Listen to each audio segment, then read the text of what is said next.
Sa gitna ng mahigpit na seguridad doon, mariing pinabulaanan ng pulisya ang mga ulat na papasabugin nila ang cathedral ng KOJC.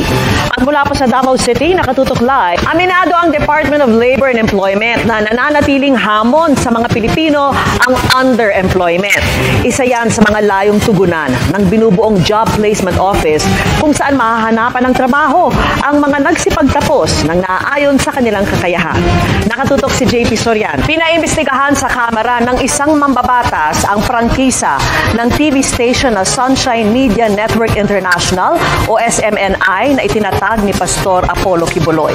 Dahil po yan sa mali at mapanira umanong ulat ng network laban sa House Speaker. Pinasilip na po ng kamera ang lugar kung saan ide-detain si Pastor Apollo Kibuloy kung matuloy ang pagpapaaresto sa kanya.